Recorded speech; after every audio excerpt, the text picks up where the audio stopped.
आजकल अगर हम देखें तो इंटरनेट पर एक चीज बड़ी वायरल हो रही है, एंजल नंबर्स। लोग कहते हैं कि अगर आपको 1122 इस तरीके से नंबर दिख रहे हैं सेम सेम, तो ये एक डिवाइन कनेक्शन है। यूनिवर्स आपको कुछ साइन दे रहा है। तो ये कितना सच है और कितना झूठ, आज हम इस बारे में बात करेंगे। Hi everyone, this is Himanshi Gupta. Welcome to the new video of Awaken. तो मेरे एक सब्सक्राइबर ने मुझसे एक क्वेश्चन पूछा था कि मेरा पर्सपेक्टिव क्या है spiritual awakening and angel numbers के बारे में। तो आज मैं अपना ऑनेस्ट रिव्यू शेयर करूंगी। अगर मैं ऑनेस्टी से बोलूं तो मैं इस कंसेप्ट पे बिलीव नहीं करती, क्योंकि मेरे लिए ये कंसेप्ट एक कोइंसिडेंस है, ना कि ये सच में ऐसा कुछ होता है। मेरे हिसाब से ये ह्यूमन माइंड की हैबिट भी हो सकती है।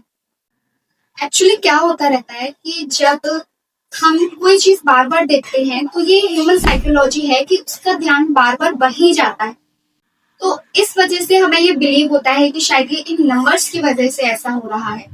लेकिन हाँ, एक चीज ऐसी है जिस पर मैं स्ट्रांगली बिलीव करती हूँ, वो है हमारा स्पिरिचुअल अवेकनिंग। यस, ये एक रियल प्रोसेस है जो हमें अंदर से फील होता है, जो आपकी लाइफ और सोच दोनों को चेंज करने का दम रखता है।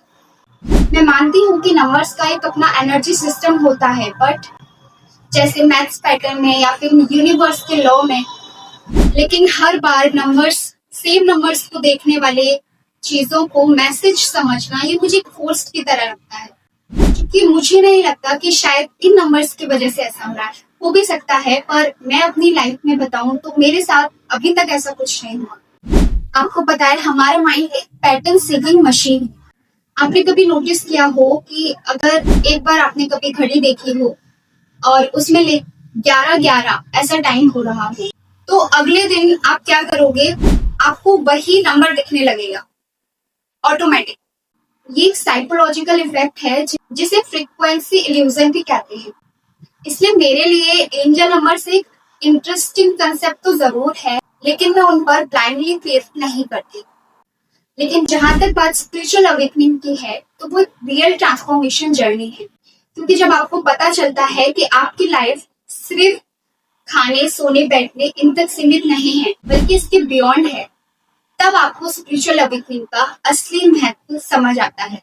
जब अंदर से खालीपन फील होने लगता है, जो कि आउटर सक्सेस भी फील नहीं कर सकते, जब आप पीस और साइलेंस की तरफ अपने आप को मोड़ते हो, वही स्पिरिचुअल अवेकनिंग है। मेरा पर्सपेक्टिव ये है, स्पिरिचुअल अवेकनिंग हमारी जब होती है जब हम अपने आप को अच्छे से समझने लगते हैं, जब हम जानने लगते हैं कि बाहर की चीजों से हमें खुशी नहीं मिलती, हमारे अंदर से हमें खुशी मिलती है, शांति मिलती।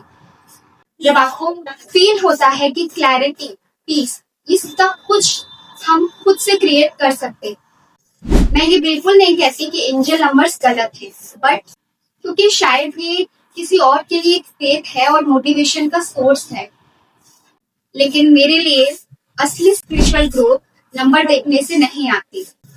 वो आती है सेल्फ अवेयरनेस से, मेडिटेशन से और ग्रेटिट्यूड एंड कंपैशन से। स्पिरिचुअल अवेकनिंग एक इनवर्ड जर्नी है, क्योंकि जब आप अपने थॉट्स को ऑब्जर्व करना शुरू करते हो, अपनी कॉन्शियसनेस को एक्सपेंड करते हो और अपने अंदर की आवाज को, अपने अंदर के साइलेंस को सुनना जब आप शुरू करते हो, तो वही एक रियल गाइडेंस है मेरे लिए। क्योंकि मुझे नंबर्स पर बिलीव नहीं है, बट मैं ये कभी नहीं कहती कि ये गलत है, क्योंकि शायद ये और किसी के लिए जरूर काम कर रहा होगा। तो ये था मेरा एक ऑनेस्ट पर्सपेक्टिव। एंजल नंबर एक ट्रेंड जरूर हो सकता है, एक बिलीफ सिस्टम भी हो सकता है, लेकिन मेरे लिए असली अवेकनिंग अंदर की आवाज है, यानी स्पिरिचुअल अवेकनिंग। क्योंकि एंड में जो पीस और विजडम हम सब ढूंढ रहे हैं, वो हमेशा से हमारे ही अंदर है। Thank you everyone for watching.